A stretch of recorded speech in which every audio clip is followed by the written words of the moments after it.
మాదక ద్రవ్యాల వినియోగంపై విద్యార్థులు పూర్తి అవగాహన కలిగి ఉండే వీటికి దూరంగా ఉండాలి అని టెక్కలి సిఐ సిహెచ్ చంద్రమౌళి అన్నారు.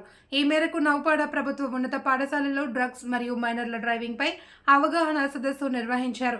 ఈ సందర్భంగా విద్యార్థులు ఉద్దేశించి మాట్లాడుతూ డ్రగ్స్ కు ఇతర చెడు అలవాట్లకు దూరంగా ఉండాలి అని అన్నారు. గ్రామీణ ప్రాంతాల్లో నిరుపేద కుటుంబాలకు చెందిన తల్లిదండ్రులు విద్యార్థులపై ఎన్నో ఆశలు పెట్టుకుని చదివిస్తుంటారని తెలిపారు.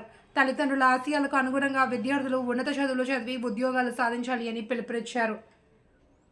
స్థానిక ఎస్ఐ కిషోర్ వర్మ మాట్లాడుతూ మైనర్లు డ్రైవింగ్ చేయడం వల్ల జరిగే ప్రమాదాలను వివరించారు.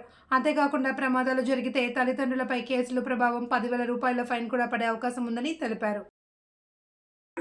తల్లిదండ్రుల మీద కూడా కేసులు పెట్టకుండా కొత్త చట్టం ప్రకారం అది మీ అందరికీ తెలియకుండా మీరు అది డ్రైవింగ్ చేసి రోడ్డు మీదకి వెళ్ళి ఎవరినైనా యాక్సిడెంట్ చేస్తే మాత్రం మీతో పాటు మీ తల్లిదండ్రులు కూడా బాధ్యత అవుతారు. అలాగే మీ చుట్టాల బళ్ళు కూడా ఎవరైనా తీసుకుని వెళ్తే వాళ్ళ మీద కూడా కేసు పెడుతూ ఉంటుంది. కొత్తగా అవుతుంది కాబట్టి మీరు ఎవరు కూడా మైనర్స్ ఎవరు కూడా బళ్ళు తీయడానికి లేదు.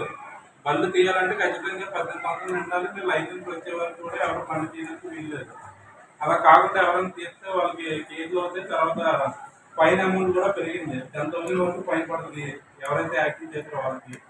తర్వాత మీరు యాక్సిడెంట్ చేయడం వల్ల ఇంట్లో లేడీస్ పేరు మీద తీస్తారు అంతే కదా.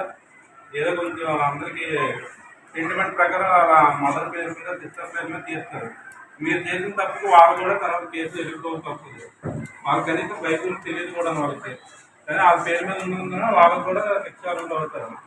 సో మీరు ఎవరు కూడా మైనస్ అవుతారు కాబట్టి 18 బిలో కొంచెం అందరూ అంతేనా. 18 బిలో కాబట్టి మీరు ఎవరు బళ్ళు కూడా చేయకూడదు, ర్యాష్ డ్రైవింగ్ చేయకూడదు. తర్వాత లైసెన్స్ తీసుకున్న వరకు కూడా ఎవరు బళ్ళు తీయట్లేదు. అదొకటి. తర్వాత ఈ మైనర్గా ఎక్కువ మంది డ్రైవింగ్ చేసి యాక్సిడెంట్ చేయకూడదు. అందుకు మెయిన్ ఉద్దేశం వస్తుంది. అందులో కూడా ఇంటర్మీడియట్ ఈ స్టేజ్ అన్నదే మీకు లైఫ్ అనేది బాగుపడాలి. చెడుకున్నది ఈ స్టేజ్. ఈ స్టేజ్లో మీరు ఎంత బాగా సైన్ అవుతే ముందు భవిష్యత్తు ఉంటుంది. లేదు అనుకుంటే మా పొరిలా అనుకుంటే ఇబ్బంది పడుతుంది.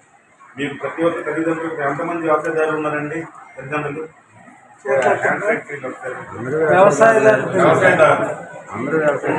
వ్యవసాయం చేసుకుని అది మా యొక్క బాబు కానీ అమ్మాయి కానీ ప్రయోజనం అవ్వాలి, కష్టపడి చదివి మంచి పేరు చేస్తారని ఉద్దేశించుకొని వాళ్ళు ఆ విధంగా ఉన్నారు. మీ యొక్క కాలేజీ కట్టంగా జరుగుతుంది. మీరేం చేయాలి? మీ తల్లిదండ్రులు పేరు తీసుకురావాలి. ఇంటర్వ్యూ స్టేజ్ అన్నది చాలా డేంజరస్ స్టేజ్. మనిషి పోవాలన్నా అంటే బాగుపడాలన్నా చెడిపోవాలన్నా ఇదే స్టేజ్. అవునా కదా? కొన్ని ఆలోచనలు చాలా వెరైటీ ఆలోచనలు వస్తూ ఉంటాయి.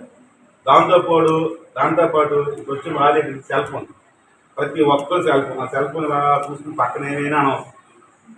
ఏం జరుగుతుందో తెలియదు. ఆ సెల్ ఫోన్ అంతా సెల్ ఫోన్ ప్రపంచం.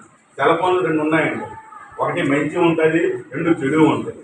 నువ్వు చెడు కాదు కానీ నువ్వు పొరపాటున స్టార్ట్ చేసావంటే నీ జీవితం అంతా చెడు కాసేస్తావు. ఒక మంచిదాని కోసం సెల్ ఫోన్ మంచిదాని కోసం చూస్తే మంచి కార్యక్రమం కోసం వెళ్తావు.